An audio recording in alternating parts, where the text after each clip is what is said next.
আসসালামু আলাইকুম, শুভেচ্ছা, স্বাগতম।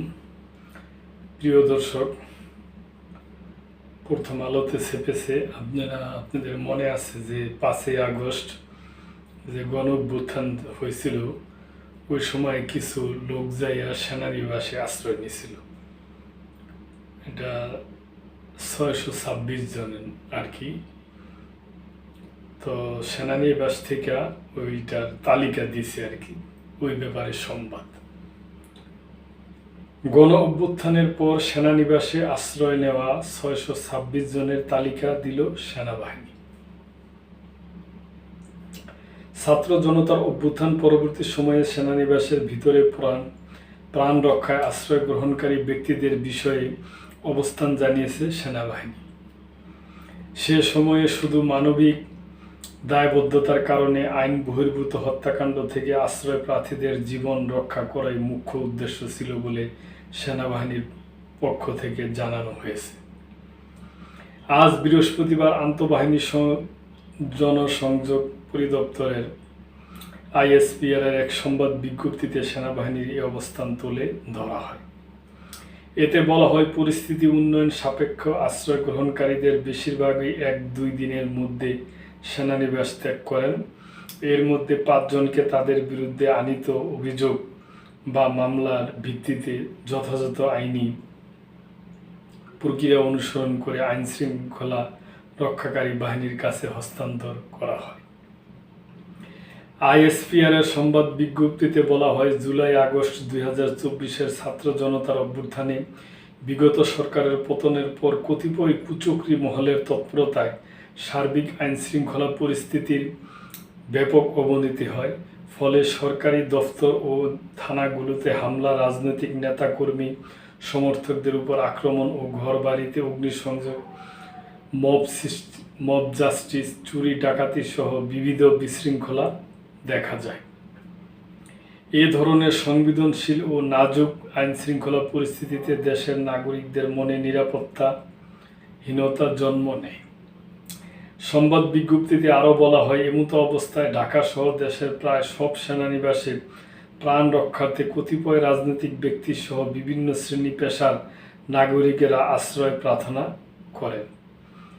উদ্ভূত আকস্মিক অস্থিতিশীল পরিস্থিতিতে সেনানিবাসে আশ্রয় প্রার্থীদের পরিচয় যাচাই বাছাই করার চেয়ে আশ্রয় প্রার্থীদের তাদের জীবন রক্ষা করা প্রাধান্য পেয়েছিল। এ পরিপ্রেক্ষিতে 24 জন রাজনৈতিক ব্যক্তিত্ব, 5 জন বিচারক, 19 জন অসামরিক প্রশাসনের কর্মকর্তা, 515 জন পুলিশ কর্মকর্তা ও সদস্য, বিভিন্ন পাবলিক বিশ্ববিদ্যালয়ের কর্মকর্তা সহ বিবিধ 12 জন ও 51 জন পরিবার পরিজন সহ স্ত্রী ও শিশু সর্বমোট 626 জনকে বিভিন্ন সেনানিবাসে আশ্রয় দেওয়া হয়েছিল। আইএসপিআর এর সংবাদ বিজ্ঞপ্তিতে আরও বলা হয়, সেনানিবাসে অবস্থানকারী ও আশ্রয় প্রার্থীদের ব্যাপারে গত 18ই আগস্ট আইএসপিআর এর আনুষ্ঠানিক সংবাদ বিজ্ঞপ্তি প্রকাশ করা হয়। একই দিনে 193 ব্যক্তির একটি তালিকা 432 জন সাধারণ পুলিশ সদস্য ও 1 জন এনএসআই সদস্য ব্যতীত স্বরাষ্ট্র মন্ত্রণালয়ে পাঠানো হয়, যা ছিল একটি মীমাংসিত বিষয়। সেনানিবাসে আশ্রয় প্রার্থী এসব ব্যক্তি ও পরিবারের সদস্যদের নিরাপত্তা ও জীবন রক্ষার্থে মানবিক দৃষ্টিকোণ থেকে সামরিক আশ্রয় প্রদান করা হয়েছিল।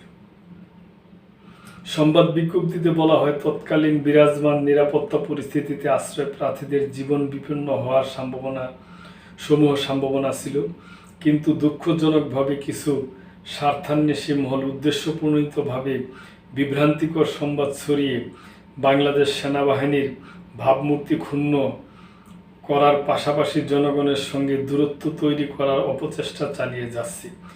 এ পরিপ্রেক্ষিতে জুলাই-আগস্ট গণ অভ্যুত্থান পরবর্তী সেনানিবাসের অভ্যন্তরে প্রাণ রক্ষার্থে আশ্রয় গ্রহণকারী 626 ব্যক্তির একটি পূর্ণাঙ্গ তালিকা দেওয়া হয়। সবাইকে এ ধরনের বিভ্রান্তিমূলক অপপ্রচার থেকে সতর্ক থাকার আহ্বান জানিয়ে সংবাদ বিজ্ঞপ্তিতে বলা হয়, সেনাবাহিনী দেশের সার্বভৌমত্ব রক্ষার পাশাপাশি পেশাদারিত্ব, নিষ্ঠা ও আস্থার সঙ্গে জাতির পাশে থাকার অঙ্গীকার পূর্ণ ব্যক্ত করেছে।